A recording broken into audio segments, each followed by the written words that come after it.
mostly kita kalau nongkrong, kalau nugas itu di tempat-tempat yang murah kayak Pemburjo ataupun ya mungkin selainnya Parjo. Dan mengikuti keperjalanannya aku diterima di hubungan internasional ini, aku jadi mungkin memilih bergeser agak jauh dari cita-cita awalku. Itu karena belajarnya juga luas banget. Lingkup pekerjaan kita pun juga bakal luas banget. Kayak kamu mau jadi PNS doang juga bisa, karyawan yang ngurusin lingkup internasional doang juga bisa, tapi kamu juga bisa NGO gitu juga bisa. Dan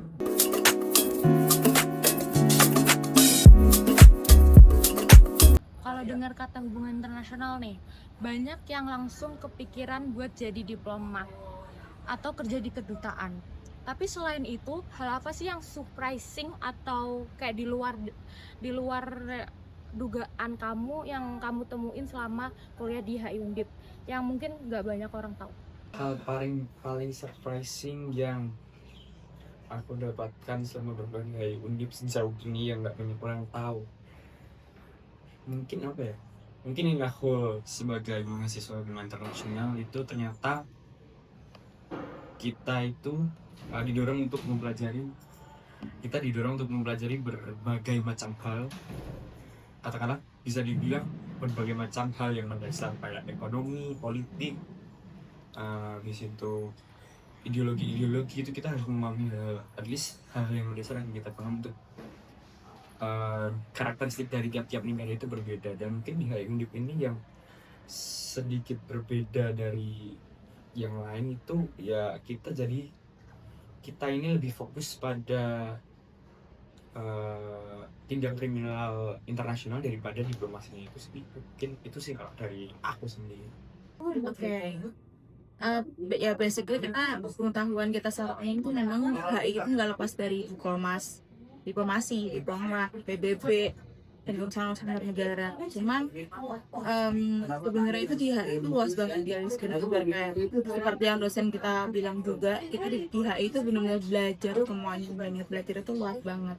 Kita belajar mulai dari ekonomi, dari keamanan, hukum internasional, hukum laut, psikologi itu juga kita pelajari. Jadi benar-benar sebenarnya bukan hal mengejutkan ya, mungkin bukan surprising, cuman fun fact aja. Fun fact di HI itu memang benar-benar belajarnya luas banget dan nggak sekecil itu lingkup kita. Dan ditambah kita kan sebagai anak HI mungkin juga udah jadi pengetahuan umum bahwa kita tuh suka bikin paper, dan paper itu tuh nggak jauh-jauh dari analisis kasus, khususnya kasus transnasionalisme, karena cakupannya HI Undip kan transnasional, jadi kita benar-benar analisis kasusnya tuh transnasional. Dan dari sini pun kita udah banyak banget pengetahuan baru, karena dari kasus saja kita bisa analisis kasus gender, cybercrime, teknologi, ataupun lingkungan pun kita pelajari dan kita analisis. Jadi benar-benar secara fun fact aja, kita tuh sebenarnya sebagai anak itu privilege-nya banyak, karena kita bisa mengetahui banyak hal baru dari segala aspek. Jadi kita juga bisa milih nih, kita maunya fokus di mana,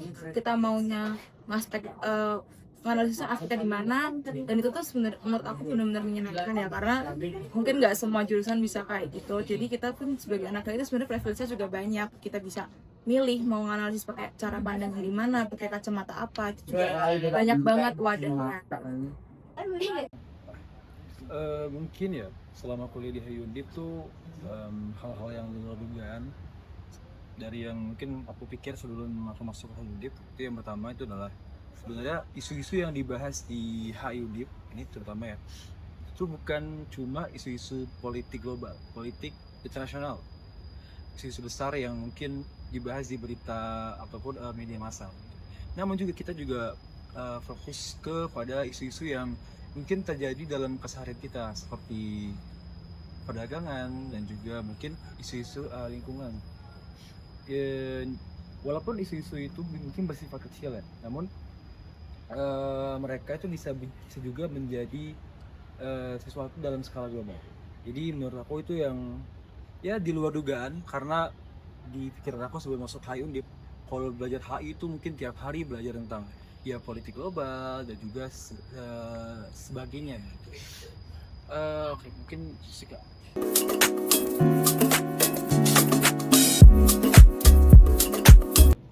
Dari dari sekian banyak mata kuliah yang udah kamu ambil nih, ada mata kuliah yang paling nempel di kepala yang benar-benar mengubah cara pandang terhadap suatu isu di dunia? Kalau ada, mata kuliah apa dan kenapa? Mata kuliah apa dan kenapa? Dan karena ada yang highlight cara pandang, aku mata kuliah yang nggak bisa ngebaca cara pandang itu teori HI ya. Dan teori HI ini benar-benar jadi matkul dasar buat kamu tuh lanjutin semester ke depannya. Semester kedua tuh sebenarnya makin butuh teori HI ini gitu, karena di teori HI kamu benar-benar dijejelit banyak banget teori, banyak banget pendekatan, dan seperti yang aku bilang tadi, kita sebagai anak itu privilege-nya banyak. Kita bisa milih kita dalam menganalisis atau menanggapi suatu hal atau suatu kasus itu, kita bisa milih kita fit in di kitanya tuh kita maunya cara pandang gimana, kita mau tahu dari aspek apa, kita mau tahu kenapanya tuh melalui pendekatan apa. Itu tuh real banget lah buat anak HI, jadi makanya itu benar privilege buat kita. Dan sebenarnya bukan nempel banget ya, cuman emang teori HI itu yang menjadi dasar aku jadi tahu banyak cara pandang di HI ini gitu. Dan makanya itu juga bisa mengubah cara pandang aku, karena aku jadi bisa tahu, oh kalau untuk pakai teori ini, pakai pendekatan itu cara pandangnya gini. Dan aku jadi menemukan juga, oh aku tertariknya pakai cara pandang ini, aku tertariknya pakai kacamata buat ini kalau menganalisis kasus kayak gitu. Jadi juga bisa dari matkul paling berkesan ya, karena banyak banget yang dikasih, tapi juga at the same time itu juga susah, tapi at the same time juga seru kayak gitu sih. Mungkin karena aku masih semester 1 juga ya, mungkin kebanyakan dari mata kuliah yang memang disiapkan atau dipakaikan untuk mahasiswa semester 1 itu masih yang mengantar, masih yang dasar. Namun kalau misalnya emang ada satu mata kuliah yang paling berkesan buat aku sendiri, itu adalah pengantar ilmu hukum. Karena yang pertama adalah pas SMA ya, aku sama sekali nggak belajar IPS. Aku itu anak IPA sebenarnya dulu, jadi mungkin dari segi sosiologi ataupun hukum itu aku nggak dapat sama sekali gitu. Jadi itu merupakan salah satu hal yang baru buat aku. Dan juga yang kedua, menurut aku dari dosennya sendiri ya, dari Mbak Ika, itu mungkin cara pandang dia itu sangat-sangat apa ya, spesial, sangat-sangat global terhadap isu-isu hukum dan juga isu-isu sosial, dan itu menurut aku sangat-sangat berkesan. Mungkin sejauh ini sampai semester 3 ya, saat ini aku mata kuliah yang dibilang mengubah cara pandang terhadap dunia dan juga dunia internasional itu kriminologi dan juga psikologi kesehatan. Kenapa dua matkul tersebut? Karena ya memang dua matkul tersebut kan berhubungan, dan itu mengubah cara pandang terhadap dunia, karena aku bisa mendapatkan ide dan juga pandangan baru bahwa suatu hal yang baik itu belum tentu baik, perbuatan yang baik itu belum tentu baik, dan perbuatan yang dinilai di mata orang jahat itu belum sepenuhnya jahat.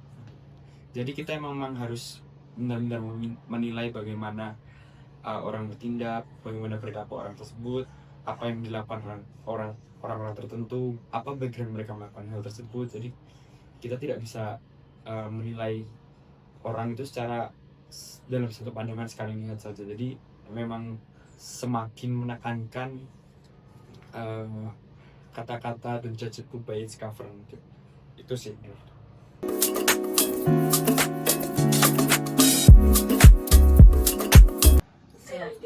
Waktu awal masuk HI ini Kak, mungkin ada gambaran karir atau cita-cita tertentu. Seiring berjalannya waktu dan makin banyak belajar, apakah cita-cita itu sama, sedikit bergeser, atau malah melenceng, atau kakak menemukan mimpi yang baru yang nggak pernah terpikirkan sebelumnya? Mungkin sebagai mahasiswa HI ya, tentu seperti mayoritas mahasiswa HI lainnya, aku juga tentu ya goal terbesar aku itu untuk menjadi diplomat, untuk kerja di kedutaan besar Republik Indonesia di luar negeri, ataupun mungkin masuk ke NGO internasional seperti PBB. Cuman seiring dengan berjalannya waktu, aku juga mulai menemukan bahwa sebenarnya anak HI itu nggak harus juga menjadi diplomat gitu. Masih banyak jenjang karir lainnya yang bisa ditempuh. Dan karena juga HI ini salah satu mata kuliah maksudnya salah satu program studi yang mata kuliahnya itu sangat-sangat luas ya, sangat-sangat eh, mencakup berbagai aspek yang luas. Jadi menurut aku sebagai mahasiswa HI itu nggak harus jadi diplomat, cuman tetap goal terbesar aku tetap menjadi diplomat. Ditanya tentang cita-cita dan juga impian masa depan, pasti dari kecil berubah-ubah. Tapi kalau dari aku sendiri, sebelum aku masuk ke hubungan internasional FISIP Undip ini, aku memang tidak ada bayangan untuk menjadikan universitas ini menjadi tempat aku meneruskan pendidikanku. Namun dengan mengalami dinamika perubahan jenjang seperti mengalami kegagalan atau halangan-halangan yang memang tidak bisa dipaksakan dalam keadaan sendiri, dan mengikuti keperjalanannya aku diterima di hubungan internasional ini, aku jadi mungkin bergeser agak jauh dari cita-cita awalku. Tapi aku tidak memutuskan untuk menjadi seorang diplomat, karena memang anak-anak HI normalnya pasti ingin menjadi seorang diplomat. Namun dengan aku memahami dan mengetahui bahwa fokus dari hubungan internasional UNIP ini lebih banyak di kriminal internasional, kemungkinan aku ingin bekerja di antara divisi hubungan internasional Polri atau Interpol itu sendiri, karena memang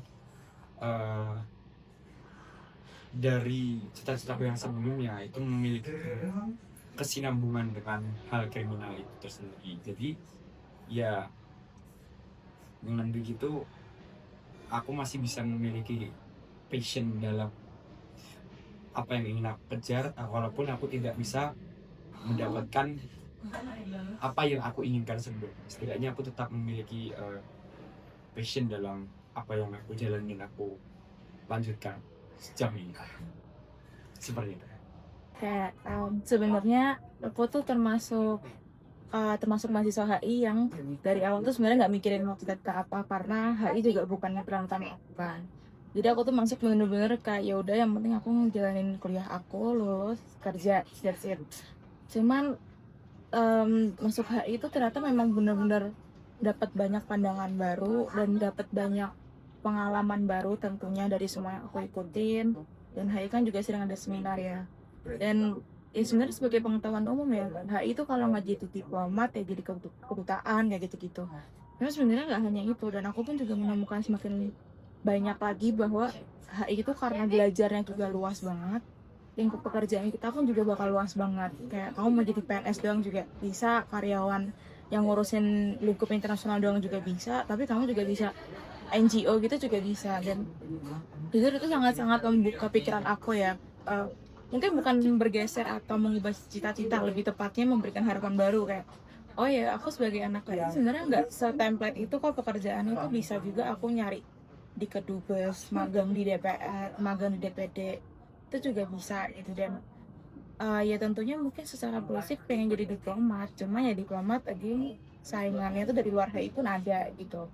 Jadi ya kita sebagai anak HI juga harus punya masa depan, maksudnya gambaran masa depan yang lain juga gitu. Kayak ya daftar di NGO juga no problem gitu, kamu daftar di perusahaan tapi ternyata perusahaannya lingkupnya internasional juga bisa. Terus juga multinational corporation itu juga sangat-sangat membuka kesempatan buat anak HI kan. Jadi ya basically sebenarnya kesempatan anak HI itu banyak banget ya, tinggal setiap preferensi masing-masing aja sih maunya tuh kemana. Dan kalau aku pribadi tentu ya aku jadi, karena aku udah semester tua juga ya, aku jadi semakin mikirin kayak aduh nanti magang di mana ya, nanti kerja di mana. Dan jujur banyak banget sih yang bisa aku pikirin, karena ya kesempatannya emang segede itu gitu ya.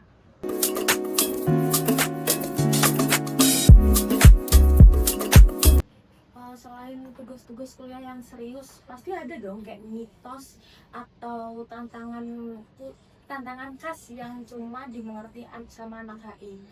Harus misalnya harus selalu update berita internasional 24/7, atau sering jadi tempat bertanya tentang isu politik internasional pas lagi kumpul keluarga atau nongkrong sama teman-teman itu relate gak sih sama kamu?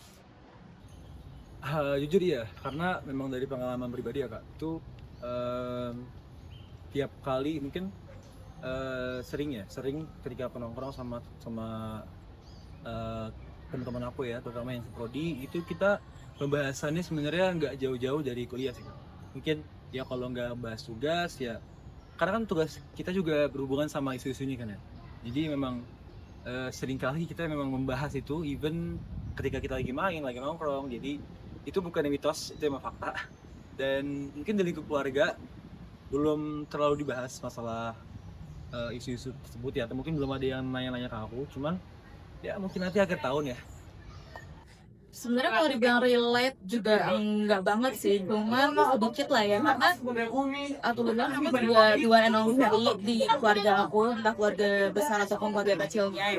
Kemudian aku tuh HI sendiri, jadi kadang tuh orang-orang bukan yang kayak kalau mereka lagi dapet berita terus nanyain aku pendapat itu enggak, cuma itu mereka juga kayak adek kamu HI kan, coba nih kamu dari kampus ini kamu gimana, coba kamu belajarnya enggak kayak gitu doang, tapi enggak yang disuruh kayak coba kamu jelasin deh dari HI gimana gini, enggak juga. Tapi ya mungkin itu juga sebagai keseruan dalam hidup juga ya, maksudnya kayak sama kayak kita aku pribadi yang jadi anak HI sendirian buat keluarga aku, sampai jadinya mereka juga mikirnya tuh kayak oh Esther nggak ini, pasti ada lagi pengetahuan lainnya. Terus kalau di temen kebetulan temen-temen seperkumpulan aku nggak sering ngomongin tentang berita-berita terkini. Ada kode ya, cuman nggak kita kaitin ke perkuliahan atau ke kampus-kampus HI itu enggak. Jadi bener-bener ya chill aja kita kalau ngomongin berita-berita terbaru atau yang lagi hot banget. Biasanya tuh kita cuman ya mungkin bahasa soalnya gibah, jadi kita gibah biasa aja untuk kita kaitin ke HI atau Bisa dikatakan relate karena dari keluarga aku sendiri itu bukan keluarga yang semengikuti itu dalam dunia politik. Dan juga dulu aku dari SMA yang bisnisnya memang seluruh anak-anaknya IPA, jadi lebih ke sains daripada sosial kan. Jadi mungkin dengan aku sekarang menjadi mahasiswa Fakultas Ilmu Sosial dan Ilmu Politik, terutama di hubungan internasional yang lebih meng-highlight bagaimana politik dunia internasional, ekonomi internasional bagaimana bekerjanya, politik internasional bagaimana, itu aku jadi kayak pasarnya bisa menguruskan lah bagaimana keluarga aku ini mempunyai pandangan terhadap politik dunia dan juga di nasional itu sendiri. Dan juga mungkin teman-temanku yang memang notabene banyak yang bisnis sains di luar fisik, aku juga jadi bisa memberikan pandangan terhadap keadaan dunia seperti apa, politik dunia itu seperti apa dari sudut pandang ilmu sosial dan ilmu politik itu sendiri. Jadi bisa dibilang aku relate terhadap hal tersebut karena dapat meluruskan pandangan-pandangan teman-temanku yang dirasa mungkin agak menyimpang dari pandangan yang menurut mereka itu ilmiah seperti itu.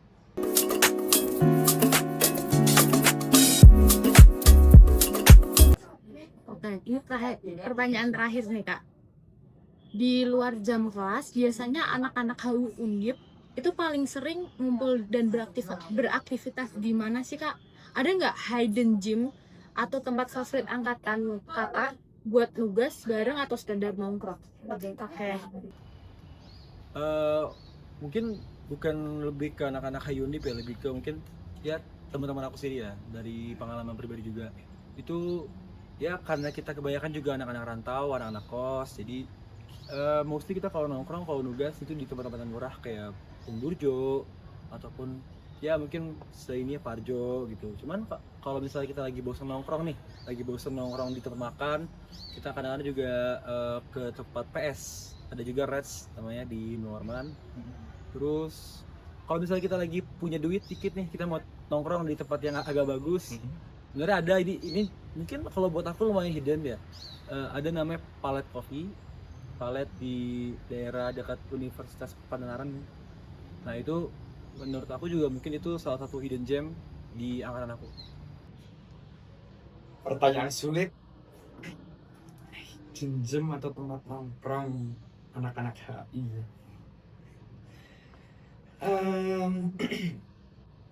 Mungkin sejauh ini yang aku pandang paling sering aku lihat itu kalau anak-anak HI biasanya sering ngumpul di Burjo Bintang 6 B6, kalau enggak Burjo SS yang Gondang Timur. Jangan yang pusat tapi yang Gondang Timur, antara dua itu. Nah kalau dari aku sendiri Hidden Gem, mungkin ini nggak banyak anak HI di situ, tapi mungkin beberapa banyak yang tahu. Itu ada di deket sama kantor kecamatan Kembangan. Itu namanya Kedai Tanpa Nama. Itu Burjo Polsek lurus lagi. Ya itu underrated lah, nggak banyak yang tahu, tapi menurutku makanannya itu enak-enak dan itu PW buat mengerjakan tugas-tugas dan pekerjaan lainnya lah. Mungkin seperti itu. Kalau hidden gem atau tempat favorit nongkrong ya itu sebenarnya karena ya seperti yang kita tahu ya, mungkin setiap angkatan itu juga teman seperkumpulan itu kan pasti beda-beda ya, dan teman seperkumpulan itu masing-masing punya hidden gemnya sendiri, tempatnya sendiri. Kalau aku sendiri itu kebanyakan nongkrong tuh sebenarnya di FISIP aja, karena aku dan teman-teman seperkumpulan aku tuh mager keluar FISIP. Jadi kalau tiap habis kelas gitu kita sebenarnya lebih milih ya udah nyari tempat yang kosong aja di FISIP, either di atas, maksudnya di parkiran. Dulu sih disebutnya di bawah pohon rindang ya, terus atau enggak di belakang gedung D, itu kan ada kursi-kursi, kita duduk di situ. Dan terlepas dari itu kalau nugas ya kita kadang nyari kafe aja random, ya bukan hidden gem juga sih, cuman kayak ya udah yang belum pernah kesini kita datengin, yang belum pernah kesini kita datengin, yang penting VW buat nugas gitu. Dan tentunya kan setiap angkatan beda-beda ya favoritnya atau tempat nongkrong itu di mana, dan tiap angkatan pun juga ada teman-teman sendirinya gitu kan. Jadi tempat nongkrong atau tempat nugas itu sebenarnya fleksibel, yang penting menurut aku PW. Terus juga ya yang penting kan momennya ya, kayak sama teman-temannya gitu. Kamu mau nugas atau mau nongkrong, asal ya temen yang kami nyaman, connect, bisa ngobrol banyak, bisa brainstorming bareng. Mungkin kalau nugas bareng itu menurut aku udah klop aja sih, maksudnya udah cukup buat nggak perlu harus di sini terus, nggak perlu harus di sini terus gitu. Tapi yang pasti itu kalau dari aku pribadi, mungkin teman-teman seperkumpulan lain tuh juga udah ada banyak tempat buat mereka nongkrongin, kayak mungkin mau sih kafe ya, kafe kan banyak banget nih sekarang Pembalang deh, benar-benar dari yang paling mahal sampai yang paling murah tuh ada, dari yang paling tersembunyi sampai nggak tersembunyi tuh sebenarnya ada, tinggal kita pintar-pintar nyari. Tapi kalau aku pribadi tuh sebenarnya nggak pintar nyari, aku bener-bener sama kayak temen-temen aku, kayak aku sebenarnya mager banget buat nyari tempat, jadi kita mending nyari yang kosong di FISIP juga, atau kalau nugas baru bener-bener nyari.